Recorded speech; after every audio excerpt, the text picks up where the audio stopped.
will now go ahead and move into the actual full meeting of the Board of Governors. Mike, if you would go ahead and call the roll, please. Sure. Ms. Barnes. Present. Ms. Beard. Ms.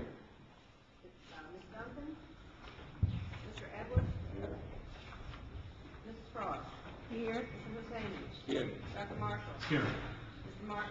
Here. Mr. Parris. Here. Mr. Rude. Here. Commissioner Smith. Here. Dr. Solano. Here. Mr. Stavros. Here. Mr. Temple. Here. Mr. Tripp. Here. Vice Chair, Mr. Colson. Here. Madam Chair, you have a quorum. Thank you very much, Mike. I want to certainly thank everyone for being here with us today, and certainly, Dr. Barron, we really thank you so much for your hospitality. It's wonderful to be here at Florida State University, and certainly this is a wonderful facility. I think it is interesting that one of our more recent Board of Governors appointments to the Board of Trustees at Florida A&M University is a family member of I guess, Turnbull, as a part of the Turnbull family, so it's so nice that we be here at the institution that's named after her. You and your wife made us all feel very, very welcome last evening, and the President's home is very lovely. So thank you again for having us here, and we look forward to you having us back. We won't make ourselves a nuisance, but we certainly would like to come back to be with you. With that, I didn't talk to you about this, but I would like for you, if you wouldn't mind, to bring greetings as a part of my report to welcome us to the university, if you wouldn't mind going ahead and doing that. What do you think about it?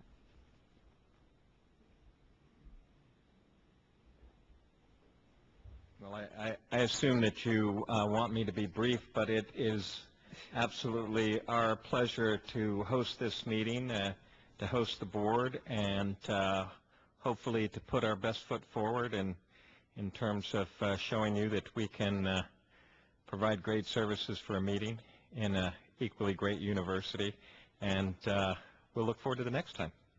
Thank you very much. I know that we did have one telephonic meeting, and I want to, I guess it's telepresence is what we had. That was certainly very interesting technology, and it was certainly nice to see everybody on television, but it's much nicer to see you all in person. So I'd like to take this opportunity to officially welcome our new board members.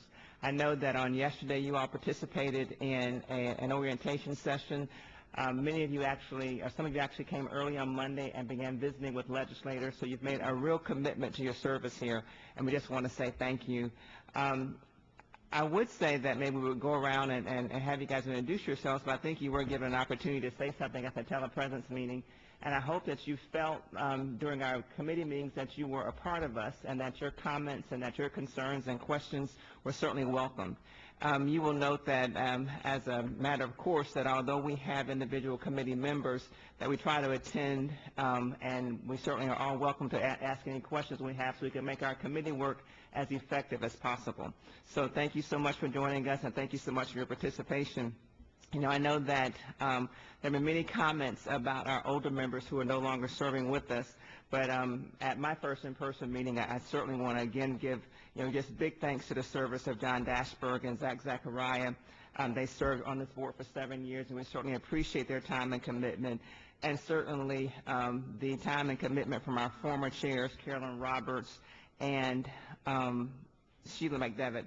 They gave tirelessly of their time, their patience, their commitment, and I think that we're a stronger board because of the commitment that they made. And I just wanted to go on record again as I'm thanking them for their service to the Board of Governors. I would like to say that we had a wonderful meeting, I guess, at the beginning of the month with our board trustee chairs as well as representatives from the universities. And I want to say thank you for making the time to do that, because without a lot of notice, many of our board chairs and certain representatives of our board, along with our presidents, joined us in the first meeting that I would have, I guess, with the representatives from the board and with the presidents. And I, along with the chancellor and part of our staff, had an opportunity to come together and talk about some of the initiatives that we have as a board, and to let the boards know that we are interested in their concerns and interested in making sure that we work together as a team to move the system forward. I think that the representatives and the presidents who were there will be happy to note that it's because of our discussions that we actually make some changes in our agenda today, and we'll be continuing our conversations about the state college system. So I want you to know that we're listening to you, we're listening to your concerns, and that we're committed to working together and moving forward to make a difference within the state of Florida. So thank you so much, because you made the time with very short notice. So I appreciate the presidents and our provosts and board representatives and our board chairs who took the moment to meet with us at that time. Since that time, I guess since we were together at our telepresence, we also on that same day had our rally and tally. This was a student rally that was organized by our own Board of Governors member, John Barnes, in his capacity as president of the Florida Student Association. I want to commend John, because it seems like it was a very, very, very effective effort, and you had a lot of students to attend. We appreciate that. Several of the student body presidents were there. I think we can be very proud of the leadership that John Barnes has offered the Florida Student Association and student government leaders from across the state.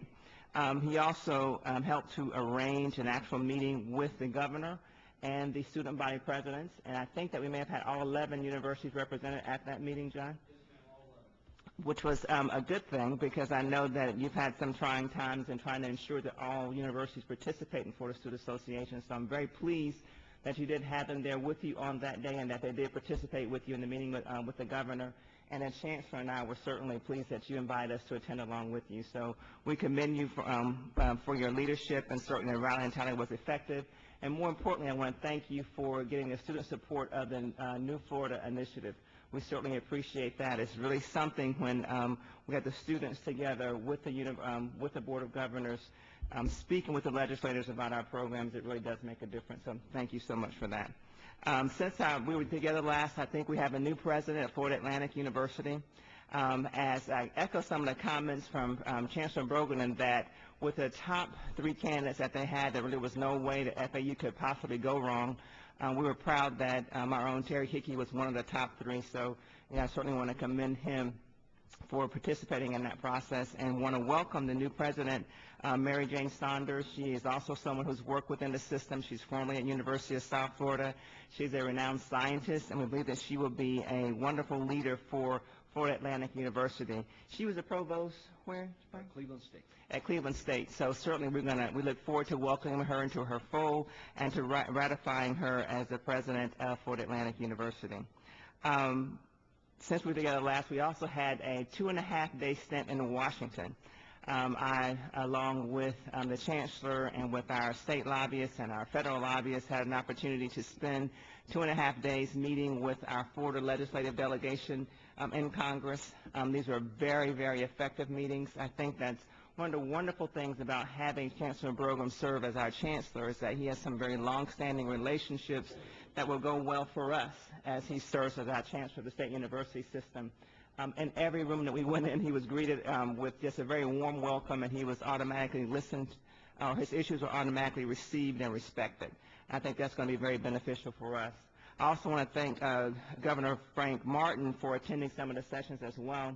He was in Washington on private business, but thought it was good for him and certainly good for us that he would take a minute to visit with some of the congressional delegation as well. So thank you very much, Frank, for lending your time. I also want to say thank you to the universities for working with our federal lobbyists and putting together a package that we could present as a team.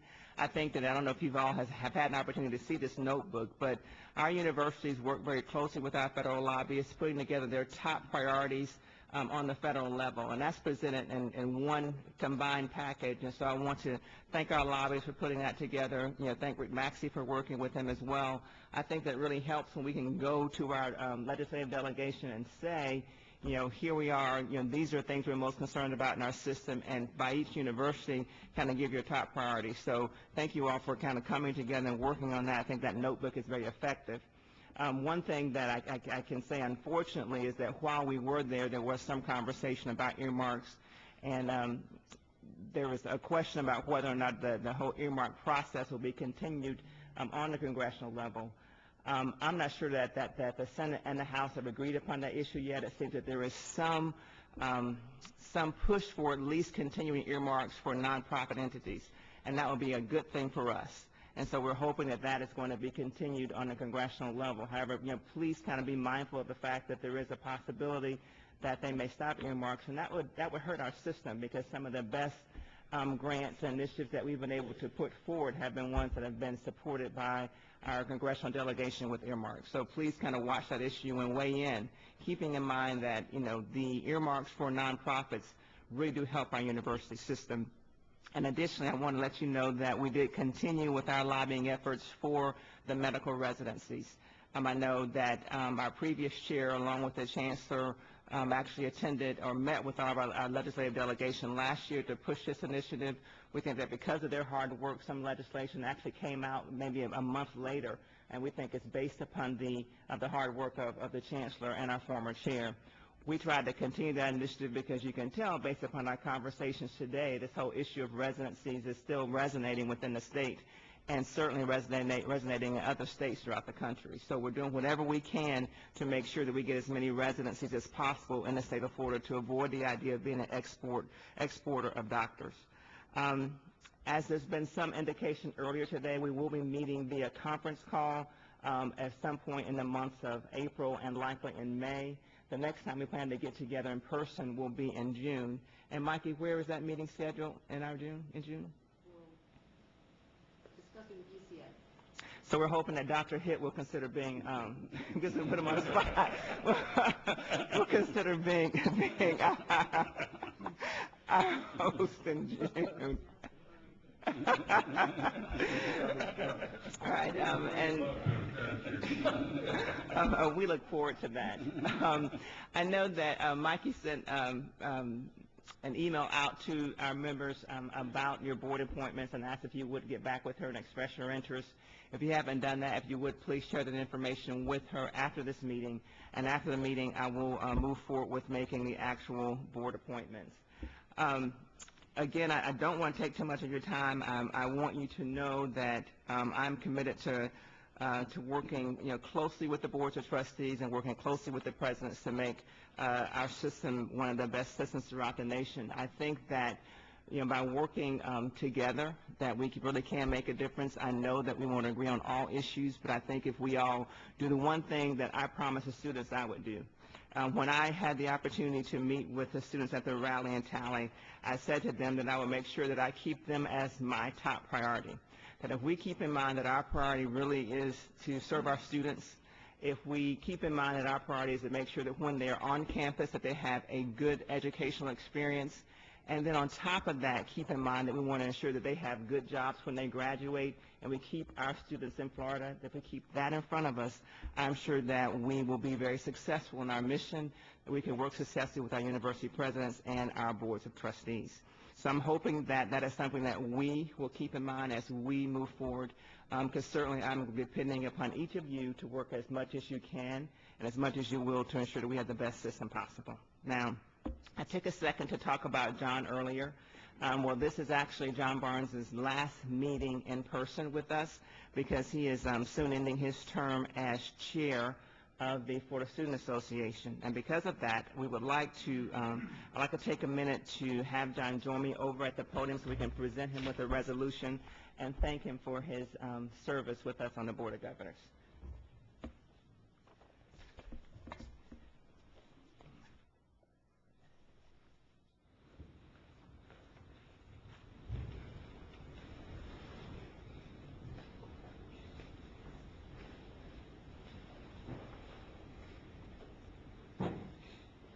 This is a resolution that's dated from March 17, 2010. Whereas John Barnes has provided dedicated service to the state of Florida as a representative of the Florida Student Association on the Board of Governors, State University System of Florida from May 2009 to May 2010. And whereas Mr. Barnes has been an effective member of this board and has used his position to encourage discussion and interest in the issues affecting students in the state university system, and has been consistent in reminding the universities of their responsibilities in working with students and making decisions about the differential tuition fee. And whereas as a student member of the Board of Governors, Mr. Barnes has displayed an understanding of the issues and the areas in which this board can offer leadership and vision for all the universities in the system, and has reminded the board of its responsibilities to the 312,216 students in the Florida's public universities. And whereas during his tenure on the board, Mr. Barnes has worked hard to build bridges among all the state university system body presidents, recognizing that there is strength in a unified student voice. And whereas Mr. Barnes has now completed his service as the chair of the Florida Student Association and will now yield his seat on this board to his successor.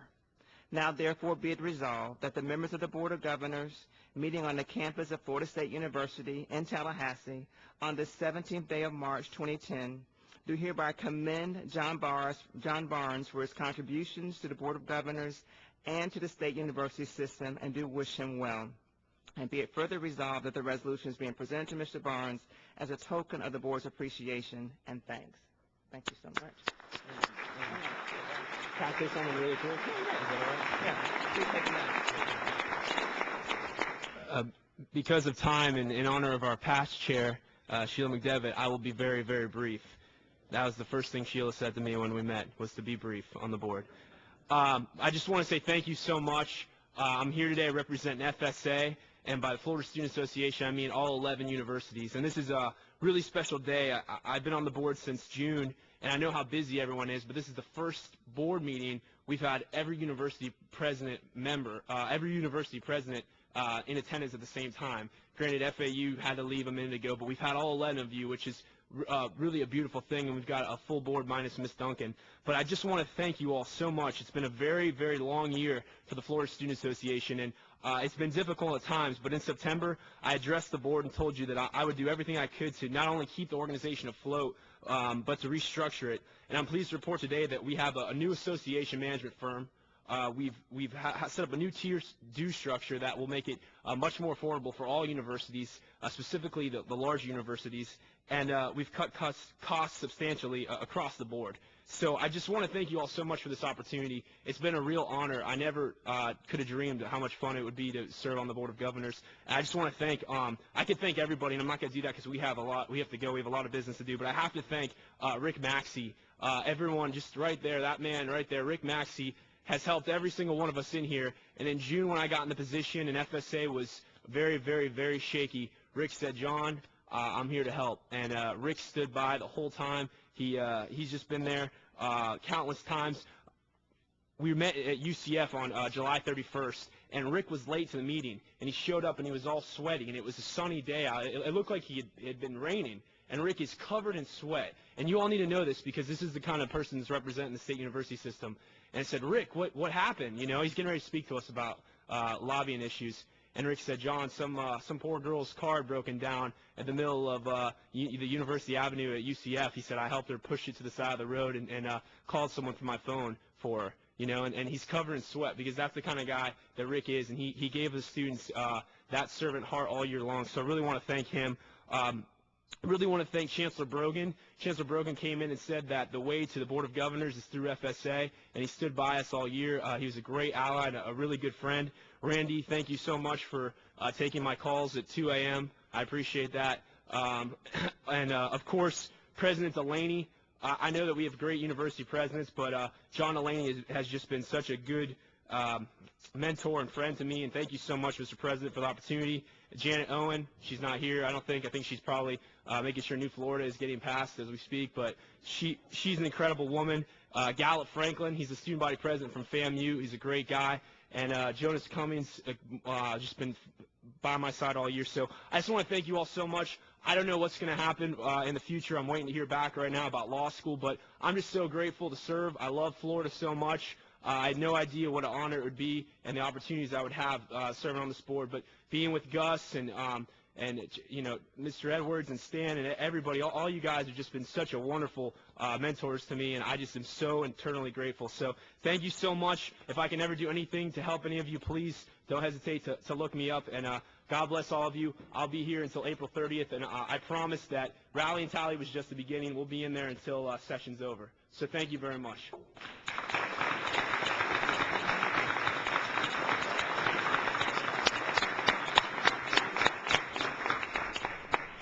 Thank you so much, John. I can say that I've been here from the beginning, and we've had several different student representatives to serve on the Board of Governors. You certainly have been one of the most effective and the most committed, and we thank you for that.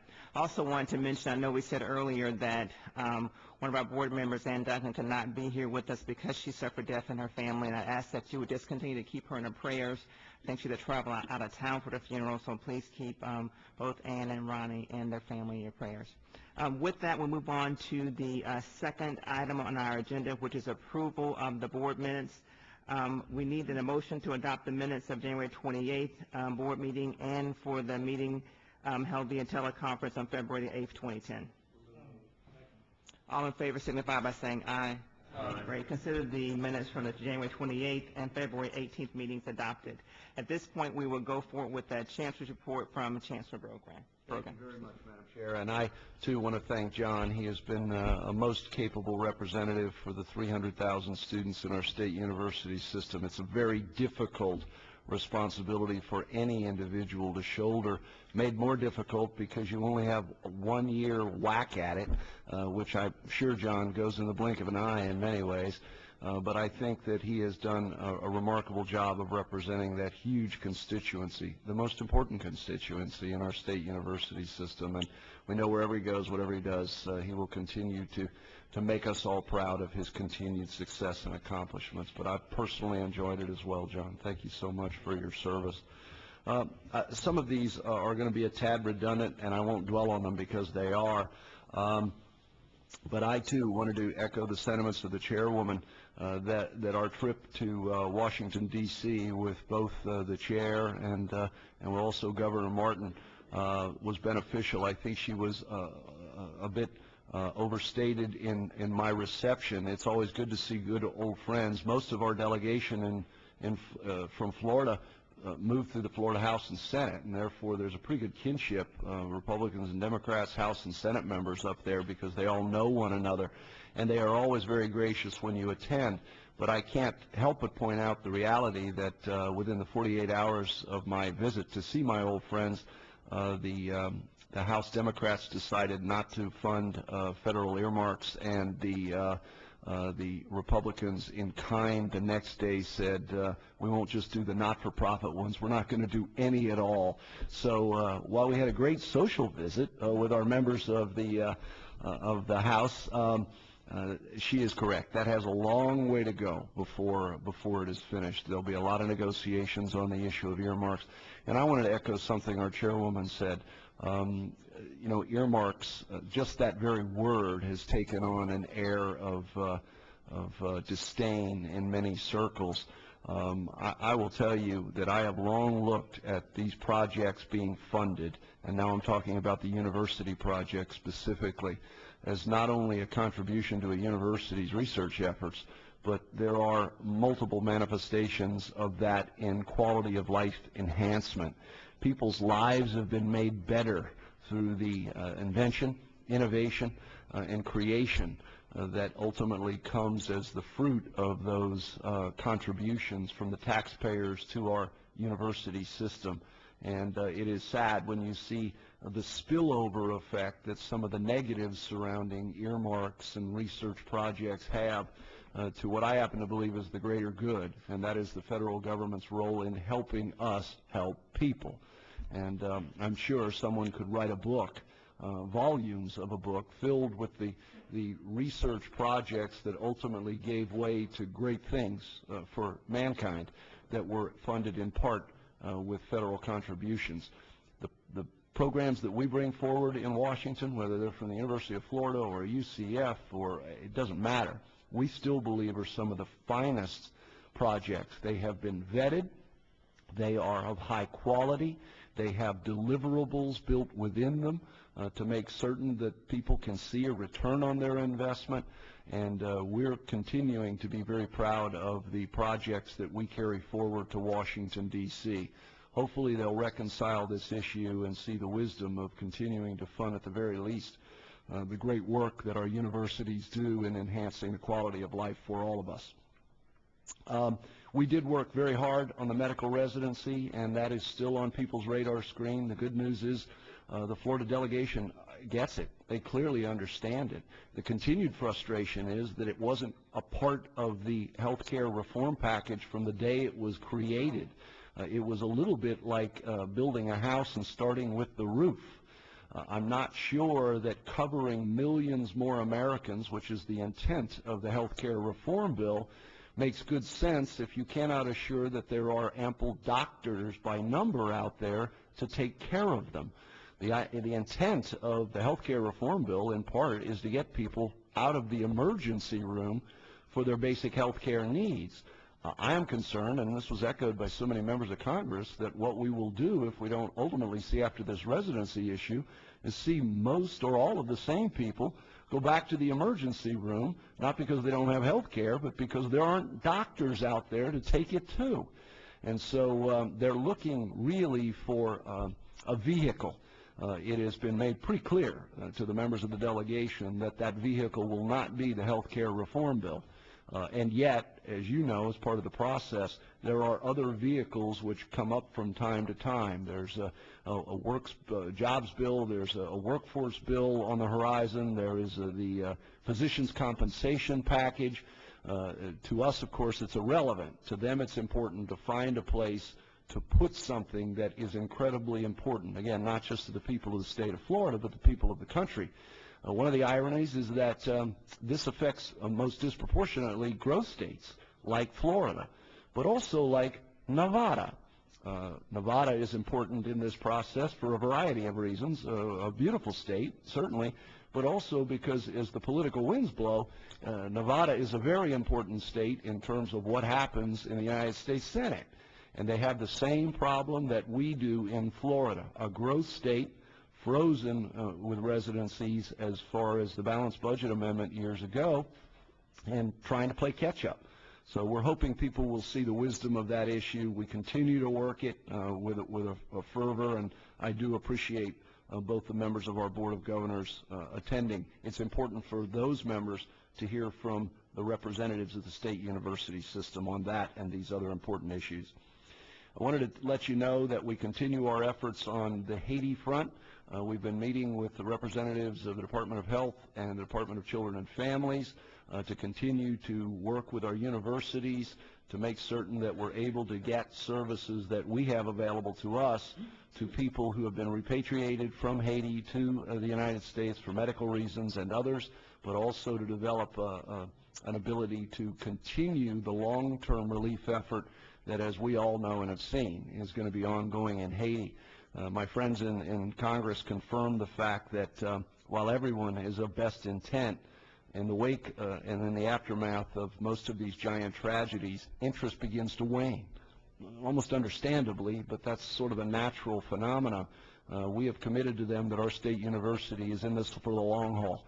And I know that because I speak with the presidents and the students, and they are all interested in continuing to help in that relief effort. So we'll keep you apprised as to how that is going as it continues to evolve. Yesterday, our new members of the Board of Governors, Madam Chair, went through their orientation. We hope it was fulfilling and informational, and we also hope that, and I really mean this, that you will pass along to me or members of staff if you think there's additional information that new members ought to receive that you didn't, if we dwelt too long on issues that we should have just gone over quickly.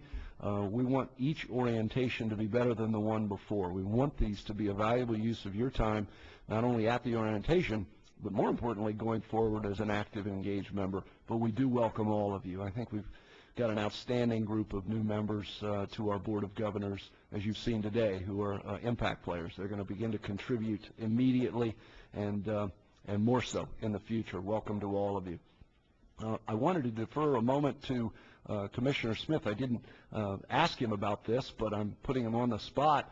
I know Commissioner Smith, as most of you know, has been working on Florida's behalf on the issue of the Race to the Top, which is a huge national initiative to continue to increase the quality of education in our pre-K through 12 system. Continued attention to the standards, the assessment, the compensation of professional educators. And I know a very important date has come and gone as of yesterday, I guess, Commissioner. And I thought maybe you might want to address Florida's place in the race. Thank you there is a critically important issue for in Race to the Top for the Board of Governors and also the presidents that are here and those that might not be attending the meeting. Race to the Top, approximately 40 states have applied for this. It's $4.35 billion that's discretionary to the Secretary of Education to distribute. Estimated that he'll give out $2 billion in this first round of applicants. We're one of 16 finalists in the competition for this highly competitive grant that expects that will award states on two major themes. One, states that put forth a extraordinarily bold initiative to reform and improve public education, and the second has proven their capacity to deliver on that bold proposal. And so yesterday we did have a chance to go and defend our dissertation, if you will, that has been submitted. The dissertation itself has been fairly well reviewed by various groups. Just received a commendation from the Fordham Foundation that rates it as one of the strongest. And so again, I think we have a good application. We had a very good interview yesterday. Feel very good about the prospects. We will hear something on the award in the early part of April, so within the next several weeks we'll know whether or not Florida is going to be a recipient and what portion or all of the $1.14 billion that we've requested in funding for this grant. So that's where we are. The importance for Board of Governors and the presidents. Part of the application requires projections on goal achievement, and this is a performance grant. It's not simply an implementation grant. The performance grant goes into and includes data points that carry into the university, the four-year university and two-year state college programs, that by the year 2020 we would double the number of baccalaureates in the state of Florida, and that we would eliminate the participation gap of various subgroups within the state of Florida. So the impact on freshman class is coming at you, and we look to continued good partnership with the Board of Governors in this work as we move ahead, hopefully funded through Race to the Top. Thank you. Thank you, Commissioner. Again, that was a nice segue at the end back to what's it mean to us, and we all know that. This is not, the Commissioner is actually not just sitting there to round out the membership of the Board of Governors. What happens in that pre-K through 12 world is critical to what happens to all of us in the state university system, to the Florida college system, and we appreciate your continued diligence on that. I also want to let you know, I said earlier when we were talking about graduate students that I was going to say more later. April 5th through the 9th is actually Graduate and Professional Student Appreciation Week. Research, of course, is a major part of what we do now and are proposing to do a great deal more of in the future of Florida's state university system. And it simply begs the question, where would we be without those graduate students in terms of that wonderful work that is occurring and will occur in the future? In many ways, these are unsung heroes in our state university system. They come to us from all over the state, the country, and the world, and create a veritable army of men and women of unbelievable intelligence and acumen who contribute to our universities in remarkable ways. 62,000 graduate and professional students currently exist in our system and make us proud every day, and also do invaluable work to the effort that we put forth. They, in many ways, reflect what we're attempting to do with New Florida, because they're involved with many of those research and development initiatives which are going to translate to even greater economic opportunity for the state of Florida. So as we return to our universities, and all of you who are supporters of the SUS, April 5th through the 9th is a great opportunity to pay tribute to our graduate education programs and our graduate and professional students. Quick update on Rally and Tally. I can tell you, working the Capitol, that John, you'll be glad to know so many of the members continue to talk about that rally, whether they were there or not. And I know we had Chairman Ulrich of the Senate Higher Education Committee, who was involved in that rally. Chairman Proctor of the House State Universities and Private Colleges Appropriation Committee also was a part of the rally. But many who were not either speaking or weren't present because of scheduling conflicts. but it was truly noticed and continues to be. The message, I think, that is important to reiterate that was given that day by our students was the fact that the students last year had the courage to step up to the plate on the issue of differential tuition and help the members of the House and Senate understand that through their courage they were willing to see their tuition increased to give back to their own education, but also the education of students that they'll never know. And what they're asking for this year is for the House and Senate to step up to the plate, show that same courage, even in a tough time it was last year too, and commit to funding our state university system long term. And we continue to appreciate that. I wanted to let some of the members know who will be staying over tonight that before you leave today, if you'll meet with Rick Maxey, he is going to give you some of the scheduling for your visits to members of the House and the Senate tomorrow. So make certain before you check out of the meeting at the end of today that you take just a moment to see Rick to do that. A quick word on FAU. I'm not sure if Chairman Blosser is still here or not. She did have to leave, but I too wanted to commend FAU not only on a great search process, but what appears to be, by all accounts, an outstanding selection. And I will tell you that the final field of applicants who became interview finalists were an extraordinary group collectively, truly outstanding men and women. I know the selection must have been very difficult, but a good problem to have. Lastly, Madam Chair and members, you're obviously aware of the fact that we were put in a position of canceling, for understandable reasons, the joint meeting of the State Board of Education and the Board of Governors recently, and in large measure because of the continued effort on the issue of race to the top. We still wanted to provide you all with the update that was promised to you. If you haven't, you'll receive it in writing, but I also wanted to let you know that we've continued to work very closely together with Commissioner Smith and certainly with Chancellor Will Holcomb, who is he here yet? Where are you? Will, welcome. On the issues laid out in the original joint meeting, and we have essentially divided this up into three tasks. One is to formulate a strategic vision for the future of higher education in Florida by identifying the state's economic and employment needs using data-driven research. We wrung our hands over putting a work group together on that and what would it look like and who would be at that table, and we began to realize that it had to not only be truly cross-representative, but pulling together a group like that might be difficult until we realized we really actually already had a group just like that working together, and that is the Articulation Coordinating Council, who's been on the books for some time. They have every representation on the Articulation Council, number one, that you would want to have, both public and private. Their job is articulation, and even though they largely deal with 2+2 issues or issues of transferability of courses and credit, they are incredibly cross-representative.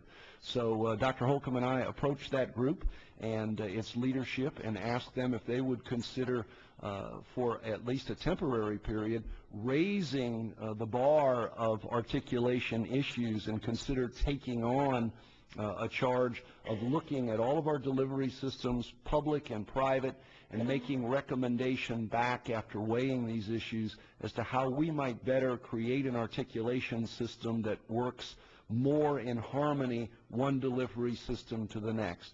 And that includes not only the ICUF schools, but the CIE schools, or the proprietary schools, the Florida college system, and the state university system. They took up that charge. They will be working on that effort, and we've asked them to give us some kind of a report back by June of this summer. Task 2, to create an inventory of post-secondary certificate and degree programs. We believed collectively that before we know where we want to go, we need to know where we are. And so we met with representatives from the Independent Colleges and Universities of Florida, ICUF, and the Council for Independent Education, CIE. By the way, that's one of the things I noticed during orientation. I've got to work with staff on the acronym issue. You must be blown away by the number of acronyms that are thrown at you on a regular basis. So I want to create a glossary of terms for you, especially new members. It must be overwhelming. And we will be putting that inventory together so that it will work in harmony with the articulation issues, and the inventory will be compared to the projected need for productivity that we will identify in task number 1, and that inventory will also be complete and in usable electronic format no later than in June of this year as well. Task number 3, to revise policy areas that are critical to improving Florida's educational performance to ensure maximum coordination and adherence to the state's higher education strategic goals. We thought it was very important that indeed we do work on our policy areas to do just that, and that is the one where we asked the Articulation Coordinating Council if they would please work in that regard. The issue of the vision for the state system, and that's public and private, we've begun to work with the workforce groups that are in the state of Florida. They are in many ways the keepers of the data. These are the Workforce Floridas and the AWIs, the people who do this for a living, to essentially help us get a vision for the state for those kinds of things that are already on the books that we're preparing students for in terms of workforce, those things that are evolutionary. I give you scripts, biotech, that's not new to the state, and yet it is still in its maturity as a growing industry in the state of Florida. And then to actually help us look beyond the horizon and see what sorts of emerging industries Florida might need to begin to take a look at now so that we're not caught short at a later date. And they have consented to do that. And again, Dr. Holcomb and I met with that group and had a great and positive interface with them. And once again, they will be producing something along with us by June. So all of this hopefully will come together this summer and provide not just the Board of Governors, but the State Board of Education Commissioner and Dr. Holcomb something that is very usable and falls exactly within the scope and charge given to us by both of those boards when we first met at Scripps in that initial joint meeting. To that end, Madam Chair, what I would like to do, and by the way, I will put this up for grabs based on time. Nancy McKee is here. She is prepared to give you all a brief overview of what is going on out there today on the issue of baccalaureates, who's offering them, where, et cetera, and that's come as a request from a lot of the members of the board over time. She can do that for you if you believe time will allow. Yes, actually, I think that'd be very important if we can go ahead and have Nancy come up and provide that information. I think that, as I mentioned in my opening remarks during the meeting with the presidents and university board chairs, this was a big part of our discussion. So we thought it was important to kind of bring everybody up to speed of what the current landscape is as it relates to our new state colleges and how many we have, what kind of degrees they're offering, and I think that's part of also why we invited Mr. Holcomb to join us as well. I'm sure to. If you will, please come up to the table. Please join us.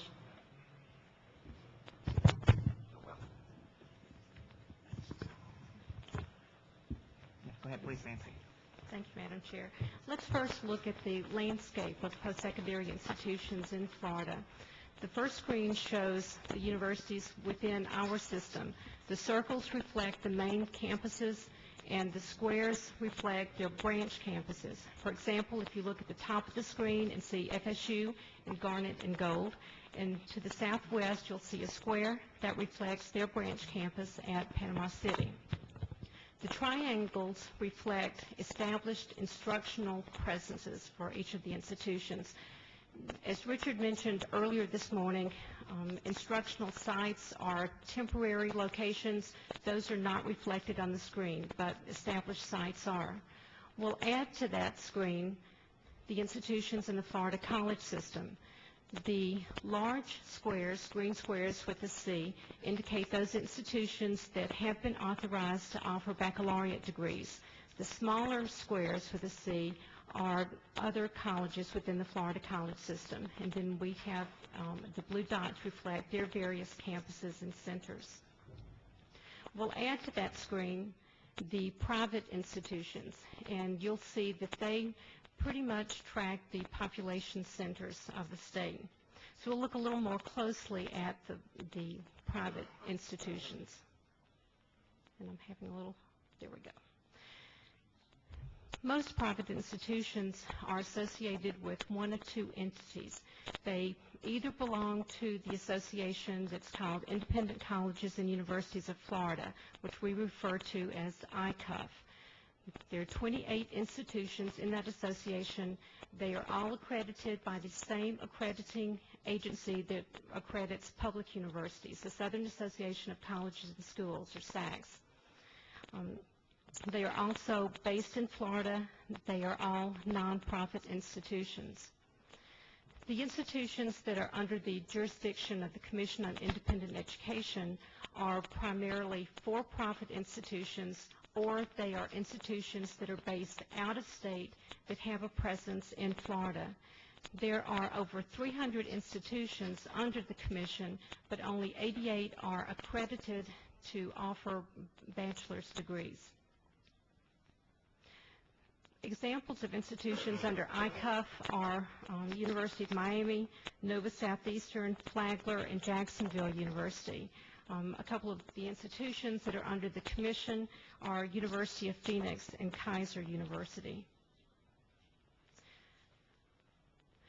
I wanted to show you a history of the Florida college system to reflect how they have been in transition for several years now.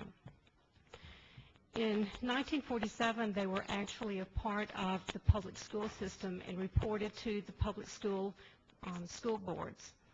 In 1957, the legislature adopted a master plan to establish 28 community colleges within commuting distance of 99% of the population. The last community college was created in 1972. Junior colleges and community colleges names were used interchangeably, still are interchangeable. Those institutions are open access. They provide certificates and associate degrees, and they provide remedial classes. That's true for all of those institutions in the Florida college system today. Whoa. In 1999, I do want to draw your attention to that year because you'll see that was the first time that the colleges were authorized to offer baccalaureate degrees. The legislature passed a law that they refer to as the Site-Determined Baccalaureate Degree Access Program.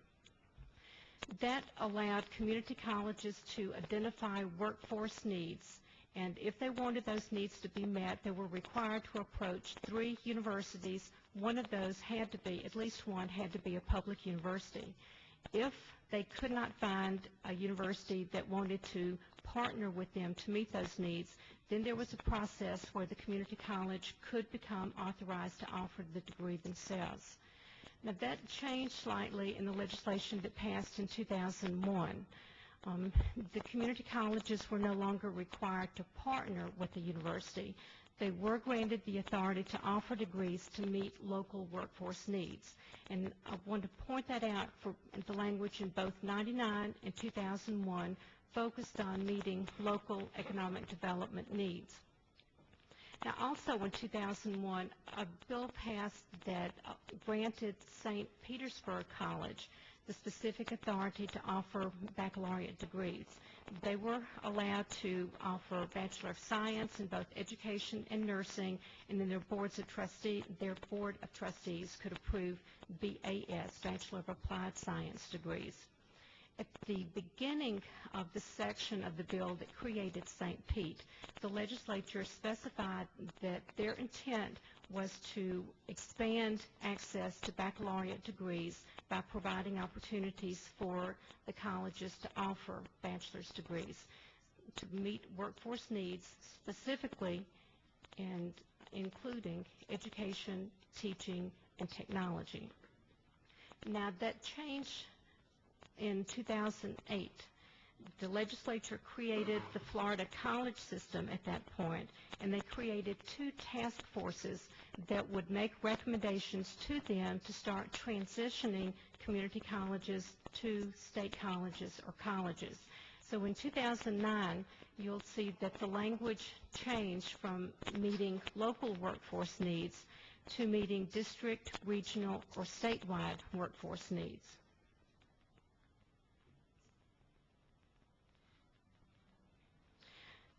All 28 of the institutions within the Florida college system continue to offer certificate and associate degrees. 14 of those institutions have been authorized so far to also award baccalaureate degrees. 9 of those institutions that have that authority have changed their names to state colleges. 5 have changed their name to colleges. Of the remaining 14 that at this point have not been granted the authority to offer baccalaureate degrees, 13 are still called community colleges and 1 is called a junior college. If you would look in your Garnet folder, you'll see a copy of the PowerPoint presentation. The last page of that presentation has a spreadsheet that shows you the names of all of the institutions within the Florida college system. You'll see at the top of that page the 14 that are still called community colleges. I have highlighted in blue 5 of the colleges that have submitted letters of intent to the State Board of Education to have their first baccalaureate degree approved. The letters of intent and proposals are currently before the State Board. That's Central Florida Community College, Gulf Coast Community College, Pensacola Junior College, St. Johns River, and Valencia are the 5 that, if their programs are approved, their names will probably change to either college or state college. In the bottom right-hand corner of that page, you'll see that the current upper-level FTE in those institutions currently total just over 5,000. Almost 2,000 of those FTE are at one institution, and that's at St. Pete College, which you'll see reflected about 2/3 way down the page. Miami-Dade College has the next highest FTE at just under 1,000. They have 907 FTE. You'll also see, if you look at the yellow highlight at the top of the page, you'll see BS and BAS. The BAS is the Bachelor of Applied Science. You can see how many proposals have been approved so far for each of the colleges for each of those areas, and then how many are before the State Board now in terms of the letters of intent that have been submitted to them. Let's look at the programs then that are currently being offered. And at the bottom of the page, you would see that I've totaled what you see reflected on the screen, that there are 53 Bachelor of Science programs currently in the Florida college system, 36 Bachelor of Applied Science, and then the letters of intent sitting before the State Board now are 27 for bachelors and 13 Bachelor of Applied Science. The letters of intent do not include St. Petersburg College. The legislation currently reflected in statutes say that St. Pete does not have to go before the State Board of Education for approval of their baccalaureate degrees.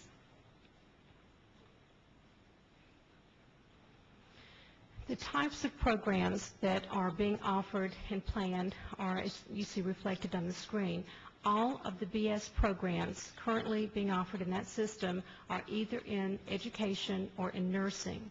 Now you'll see the letter of intent, the letters of intent that are currently before the State Board are branching into other areas, still heavily in education, also in nursing, computer information technology, business, engineering technologies. Your Bachelor of Applied Science programs are primarily in business, computers, the protective services, which would be like your firefighters, and then your health professions. Your proposals in those areas are pretty much tracking those same type degrees. In terms of the program approval process, it varies a great deal within the private sector. You have so many institutions that I wasn't able to do a flow chart for you. It is safe to say that in the private sector that they all do some type of supply and demand analysis. Within the Florida college system, their process for approval, program approval, is delineated in statute. All of the solid lines that you see on the screen are those steps that are reflected in statute. If you look on the right side of the screen, you see the Board of Governors office mentioned. We do receive a copy of the letter of intent, so we know when an institution has received approval from the Board of Trustees to pursue a proposal in a particular area. When we receive that letter of intent, we then distribute it to the universities so they can determine if they want to develop an alternate proposal. The dotted lines that you see in that flow chart reflect the activities that Chancellor Brogan has added to that process to encourage greater communication both at the local level and with the state entities. The university system also has a process for program approval. There we go. And I won't walk through that entire process for you, but we do have a regulation that specifies a certain process for program approval. And Chancellor, I'll be glad to answer any questions for you. Point out on the state university system side that, and largely for new members, that PhDs come to the Board of Governors, master's degrees and baccalaureate degrees do not. They are approved by the local boards of trustees. We talked the other day about, at the President and Board of Trustee Chair meeting about even looking at that flow chart, not to change the approval process, but to see if we could create a greater articulation going forward between the state, the system, and the individual universities, even on baccalaureate and master's degrees. Again, we're not recommending changing the ultimate approval process, just to make sure that as we look at this statewide vision, that when a university is desirous of doing baccalaureate and master's degrees, that there's a coordinated systemic look at this thing. We very much like the local control. I think it's great. I just think there needs to be an articulation with the state that is perhaps additional to what we have now to assure that we're moving as not just an individual institution but as a system forward together. No recommendations on that at this point. It's just something that we've noted that we'll need further discussion on going forward. But I don't want people leaving here with their hair on fire. I'm not advocating approval by the Board of Governors of all baccalaureate degrees and all master's degrees. I'm simply pointing out that we need to make sure that we are well articulated institution to system to make sure that our degree creation and production makes sense not only for the institution but that it makes sense going forward for the state.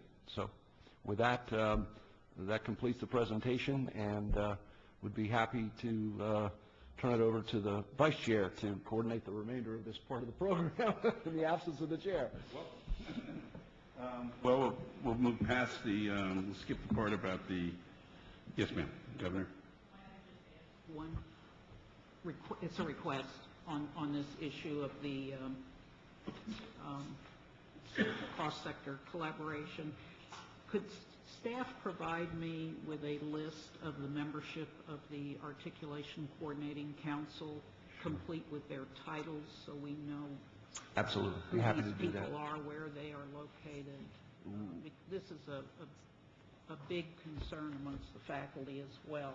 Happy to do And it. I think it would help if we knew who the players were who were trying to flesh them out. We'll get that to all of you. And I also wanted to say, and I was rude, Mr. Chair, if in fact Dr. Holcomb is also here, Commissioner, to see if there's any questions of either me or these two gentlemen before we move off of this issue. This was meant just to be kind of an overview, but if you have any questions at this point, we'd be glad to try to answer. Just a couple of comments, if I might, Mr. Chair. Nancy did a great job of doing the proposal. There are several things that I have heard that perhaps I can help clarify for the Board of Governors. First is that I'm very excited about our joint planning efforts here, because one of the things that plagues us is what is the need for this. In fact, Chancellor Rosenberg, now President Rosenberg, had a number that he was using. What was it, Mark? 2 million new baccalaureate degrees needed in the state by 2027, if I remember that correctly. And what we're attempting to do, try and figure out where that is, what it is, and try and match that up with the employment needs, and not just at the baccalaureate level, but hopefully at the master's and PhD level for your planning purposes, and at the associate and certificate degree level for our planning purposes, so we can begin to orient institutions toward priorities. Now, we know so far that nursing and that teacher education, particularly math, science, and exceptional ed, where most of our programs are areas of critical need. But frankly, outside that and some of the applied technologies, we don't have any programs approved there. And I guess the second thing I would say is that we have proposals going to the State Board of Education. Commissioner has made recommendations on those. And frankly, of the 22 proposals that letters of intent that we received, roughly 50% of those are being recommended for approval, 11 out of those 22.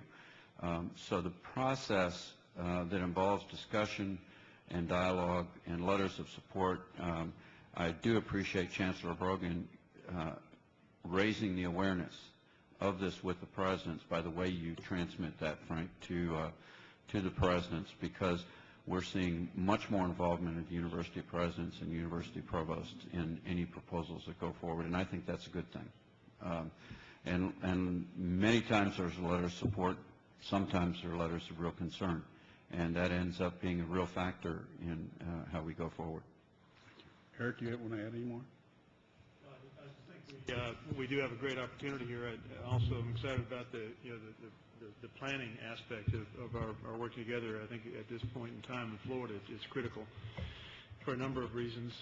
Work in the K-12 sector, the connection, which is increasingly complex, but the connection between K-12, dual enrollment, AP, and so forth, into the post-secondary, and then the migration of our students and the ability of our students to go through a 2-year program into a 2+2, or migrate onto into a baccalaureate within a state college, or go directly into a 4-year institution. Each one of those pathways that are proved to be effective for a young person or a person that's in up for kind of redirection in their life and so forth, and some new opportunities. That's that intersection where I think the Board of Governors, State Board of Education have a lot of common interest and common ground, and our joint planning together in terms of what the strategic need for Florida and for Florida's youth is critical. The final point I would make is that there will be an increasing conversation around schools of education. That's going to be driven out of the race to the top work and the federal government, that we are moving into a period of time where colleges of education and education production, teacher production opportunities are going to be evaluated based on how well these teachers do when they go out into the field, how well they're able to produce achievement among children, and will be publicly evaluated in that way. So the conversation, it's a growing area in our state college system. It's a long-standing area of expertise in our university system, but again, areas that are going to require some joint conversation. I would have 2 concerns. Is that on now? 2 concerns, Chancellor. The first one would be that we make sure we don't destroy what is now a wonderful system, which is access, because many of our leaders today got into the system late in life, probably not having the full capabilities in the beginning, but the education changed their life. The second thing that I would be concerned about is that we don't become a state of the haves and the have-nots. The 2+2 system afforded the ability of those people who got there with no access to be able to transfer to a university system if they showed the qualifications to be able to do that. And I would hope that we don't go forward so that we see that there's one path to get to the university system, there's another path that leads you to the state college system, which doesn't mean it's not, a prominent system, but it could, for my children, my grandchildren's future, change their access to academics. So I would hope, as we're doing that, that we have those concerns, because I'd hate to see a whole group of people that are forever kept at a lower level of education and not afforded the university. Madam Chair, may I respond? I'm sorry. May I respond to that? Mr. Tripp, I completely agree. Just to give you some idea of the numbers, we have, with the Open Door, have grown 150,000 students since this recession started. That's the last 3 years. Now, that's head count, not FTE. The FTE is roughly some 60,000 FTE, but because mostly our students are part-time. Roughly half of those students will pursue, if history, our enrollment history and our degree production history stays constant, half of those will be in the AA or transfer degree. That is going to mean there's going to be a huge pressure on our universities in the next 2, 3, 5 years at the junior level for 2+2 access. Our programs are in those 3 very limited areas, and they're limited in enrollment in those areas. And there is no way that we as a state can continue to produce and then hopefully increase, and what was it, Commissioner, double the baccalaureate production as a goal without making sure that 2+2, the main pipeline, other than native students, obviously, in the universities, but the main pipeline stays healthy and works. We still have the ongoing issue. This goes all the way back to the Pappas report of the sheer math that we are reaching capacity, whatever that means, at all of our 11 state universities, and certainly will in the not-too-distant future. And therefore, you have 2 problems. One is just pure access to a baccalaureate degree. The other one is putting 2+2 students at risk who do want to go from the associate degree to a baccalaureate at a state university, and making sure that there's available seating for those students as we reach just pure capacity on its own pace. So that's why when we go back to the Pappas report, we're going to have to continue to wrestle with, and I know then Chancellor Rosenberg was high on this issue as well. We've got to go back and really decide how we're going to organize higher education going forward to make sure that those things are protected, including just the sheer access to the growing number of baccalaureate degree needs that a state like Florida is going to face, and the fact that we're staring squarely at a system that only has so much capacity, which mathematically cannot meet that need, just based on the sheer numerators and denominators. So that's something this board is going to have to be taking up, and now's the time for that. So we'll begin those discussions very soon. Appetite for the next joint session with the State Board of Education and Board of Governors, because this really is got kind of very exciting substantive stuff about a strategic plan. People hopefully at the university system aren't surprised if what would that calculation be? 30,000, 60,000 show up in 2 or 3 years from now for junior level coursework, or if the K-12 system actually produces more college-ready students that have qualifying SAT scores and significant college coursework already under their belt when they graduate, and aren't prepared for that. So I think that's the conversation that needs to take place, and the call for the joint collaboration, I think, is a great time for it. So. Governor Martin, then Governor Kane. Point of clarification. You talked about the doubling of the baccalaureate degrees in a certain time frame. Is that a goal? Is that a projection, or what is the actual? I heard goal, but it's a goal, It is also a projection that we anticipate based on existing trend lines for what's coming out of the K-12 system right now in Florida. That our trend lines, if you just simply carry them forward, by the year 2020, would have a doubling of college-ready students for Florida. It's a good problem to have. Good problem to have. Yeah, It's the one we've been working on for a long time.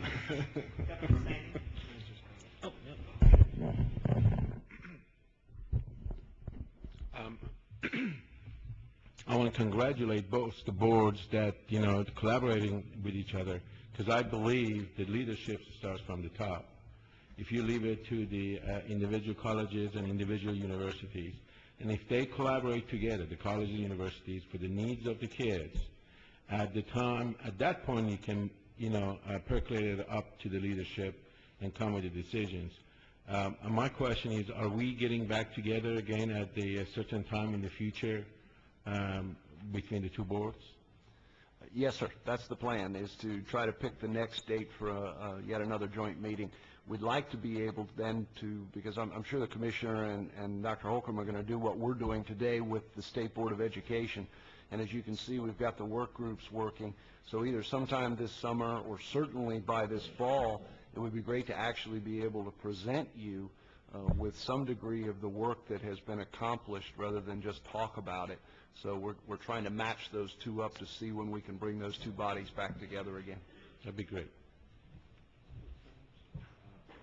Benefit of the new board members, the Pappas report was funded and adopted by the Board of Governors, and it really was a major change from the prior policies of the Board of Regents and the Board of Governors up until that point, in that the Pappas report actually encouraged the creation of a state college system to help with the overall problem of access and granting of more degrees.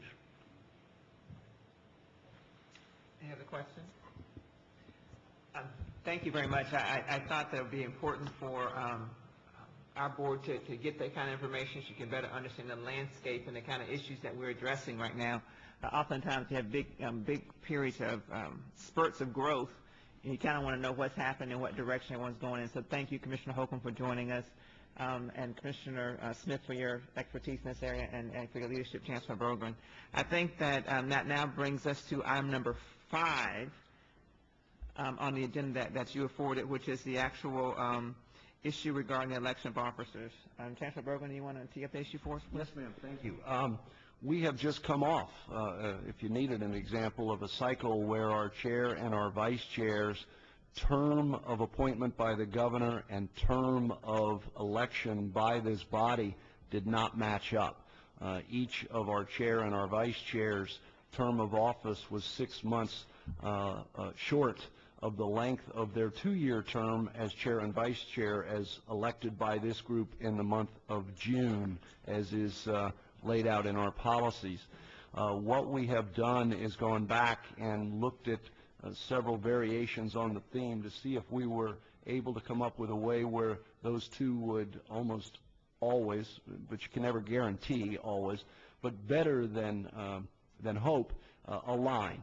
And so to that end, we have come up with a recommendation we're putting forward to this board today that would change the election cycle from June each year to December of each odd year, realizing that these are 2-year terms. And that would, to the greatest degree possible, bring those two in much better alignment than they are. Vicki, our General Counsel Vicki Shirley, will remind you, as she did me the other day, it isn't foolproof.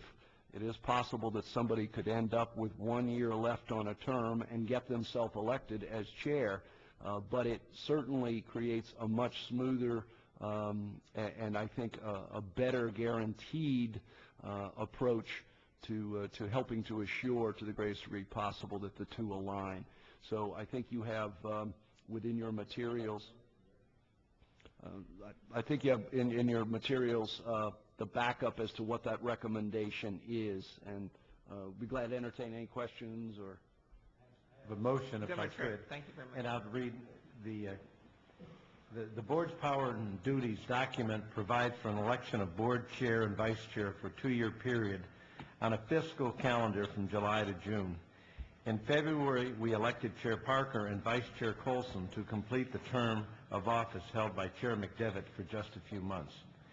Because all board members are appointed to terms which all end in early January, I believe that we should clarify the powers and duties documents to bring the terms of board office in line with the board members' terms of appointment.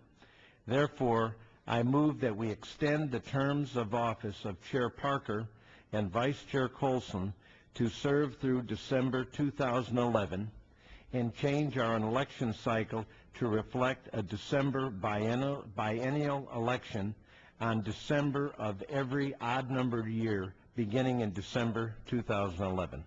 I'm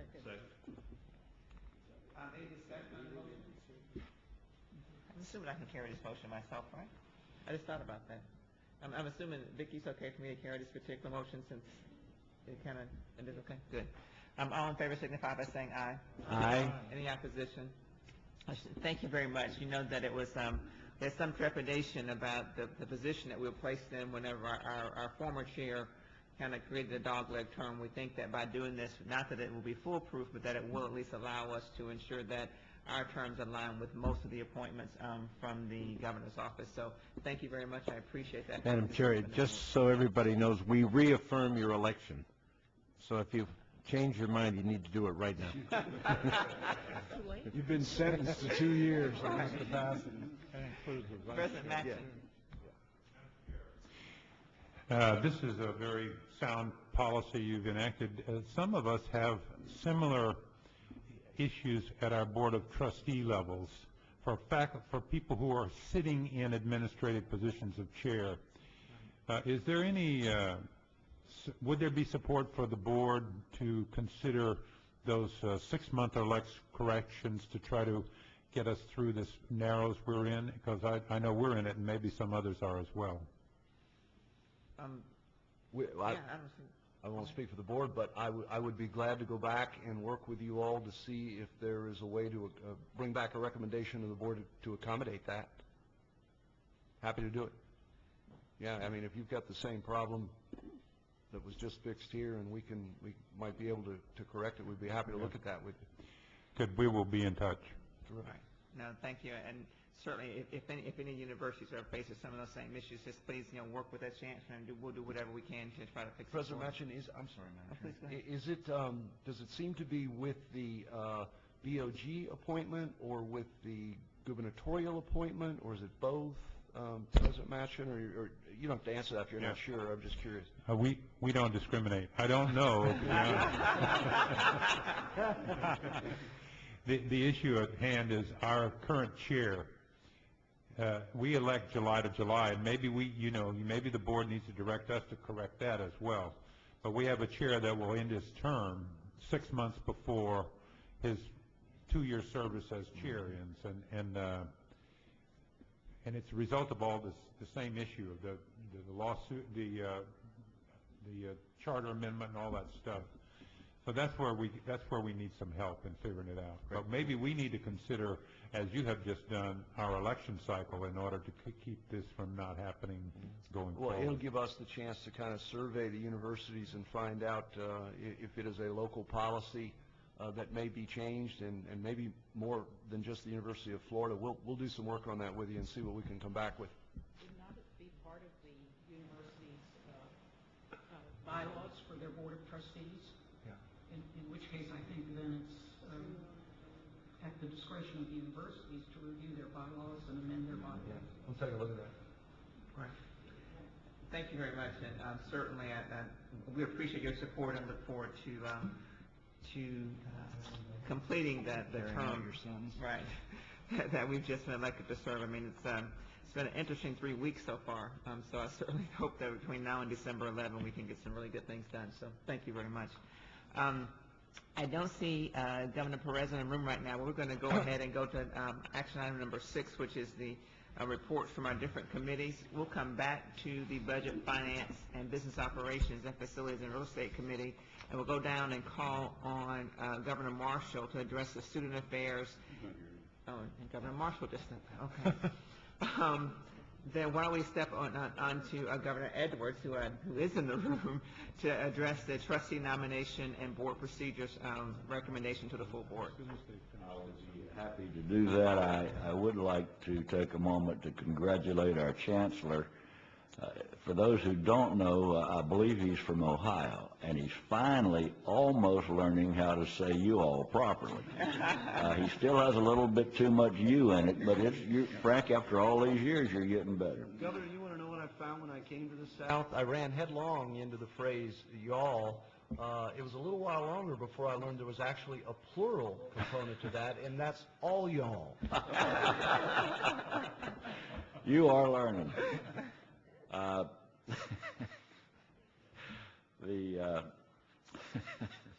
Pardon me, the trustee nominating committee, we had a vacancy at the University of West Florida, and our committee recommends the selection of John O'Sullivan, who is a CPA from Pensacola, and I would move that. There's a motion and a second. Is there any discussion?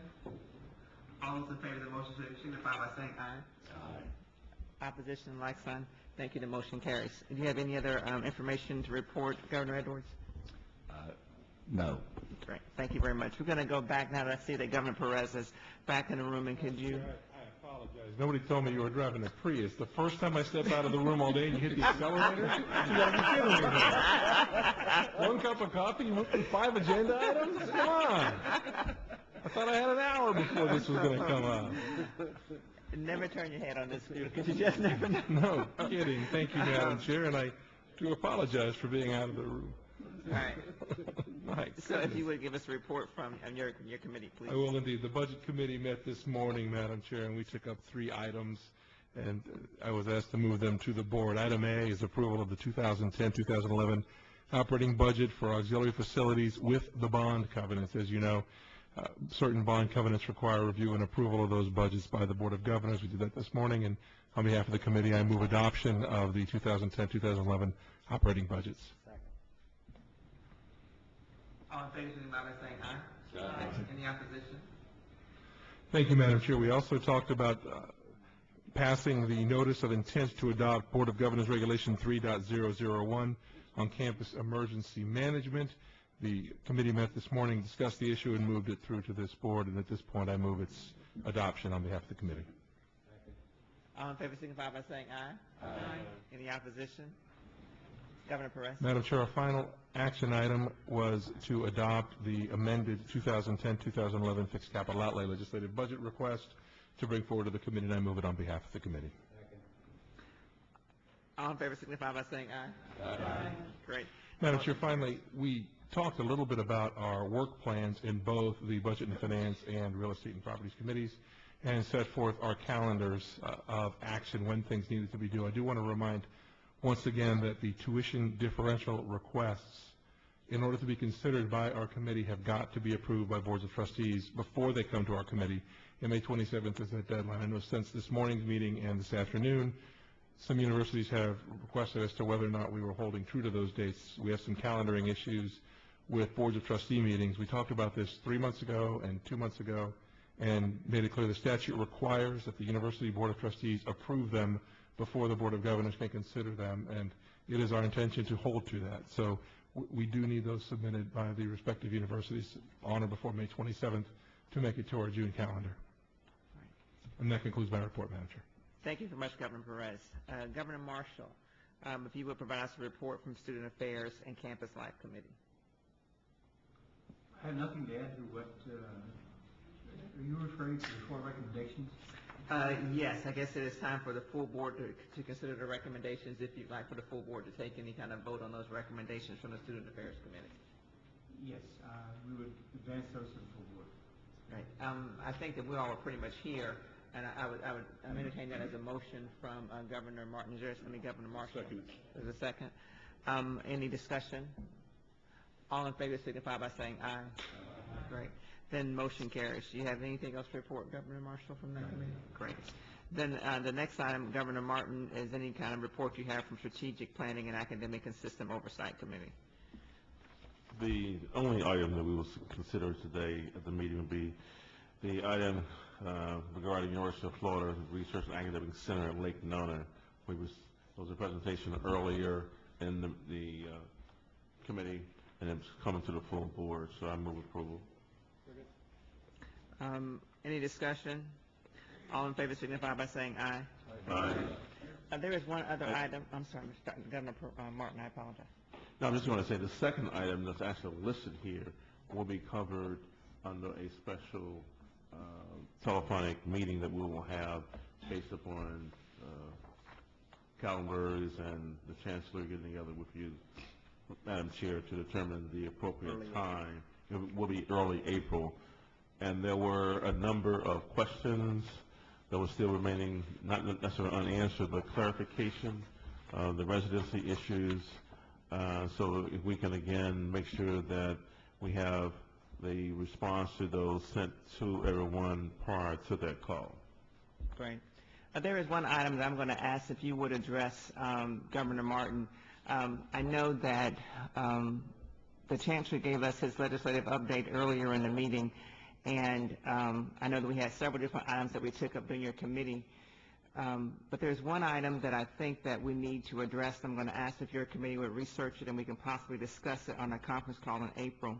That there's been a possible amendment to our approval of the University of South Florida's pharmacy school that is suggesting that the pharmacy school may be moved to their Polytech campus in Lakeland.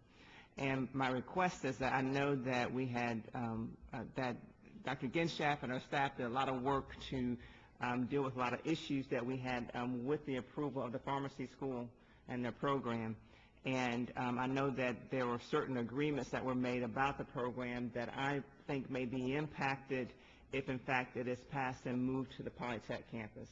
So I'm going to ask if your committee would, in fact, review what we approved at that time. I think it was at our meeting at Florida A&M University about a year ago that we actually gave our approval for the pharmacy school at FAMU after the hard work of University of South Florida. And I'm interested in ensuring that what we approve would also be in line with the proposed legislative change if it is in fact moved to a different one of the different campuses.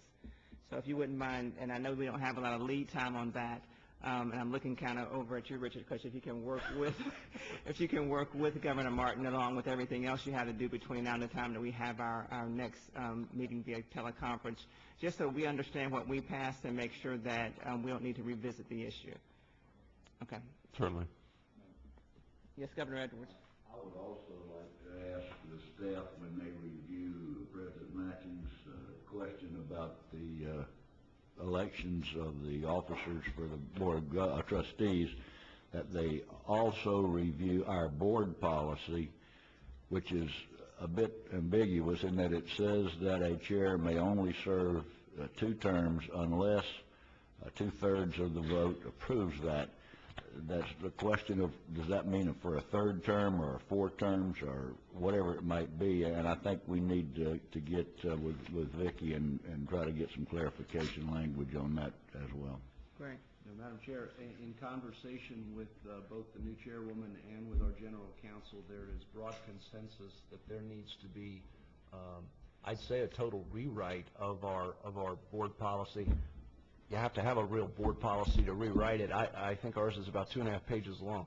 I think it is time in the evolution of the Board of Governors that we really do a significant writing and, when appropriate, rewrite of existing policies, procedures, that kind of thing. I think this is a good time to do that. It'll be an extensive body of work, but I think it'll serve us very well going forward. Vicki, you want to comment? Yeah.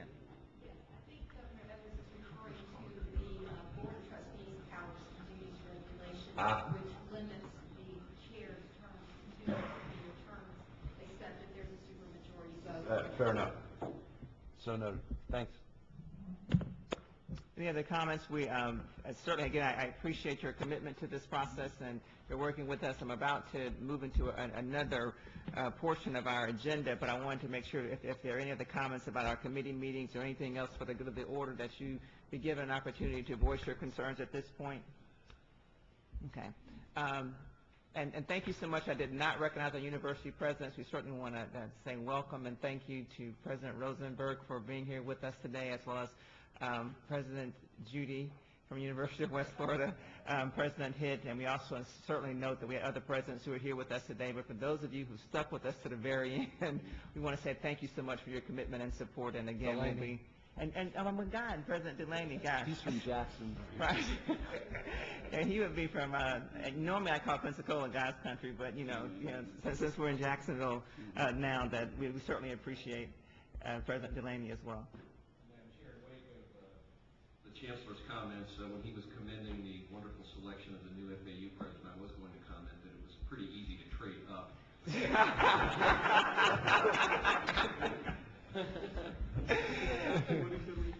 We get a reconsideration of that PICO list, Madam Chairman, real fast. Thank you so much, President Delaney, for your comments. At this time, we are going to now move into a closed session. The closed session is actually going to convene in room 103. I think it's important that I note for the record that we're anticipating that it will take about a maximum of about an hour for us to conclude the business of the closed session. It is important that I announce for the record who will be participating in the closed session. So as it stands now, for the record, it will be Governors Beard, Solano, Tripp, Stravos, Edwards, Marshall, Colson, Parker, our Chancellor Frank Brogan, Governors Martin, Perez, Rude, Frost, the Chancellor Smith, Commissioner Smith, excuse me, Governors Barnes and Hussaini, and along with the court reporter as well as our General Counsel, what's Vicky's last name? It's now escaping me. Shirley. Vicky Shirley. So we are going to now go into closed session. We're going to have to go ahead and go down to room 103. I'm assuming we should go ahead and take all of our belongings from this room. Hey, Quickly? Well, or you, we will, aren't we required to reconvene here? Do we have to come back here to close? We can't close back in the other room? So they can leave their notebooks and things here because we'll have to end up back here. We're going to come back here to close. Yes. If you will all bring your nameplates along with you, it would be greatly appreciated. Great. Thank you very much.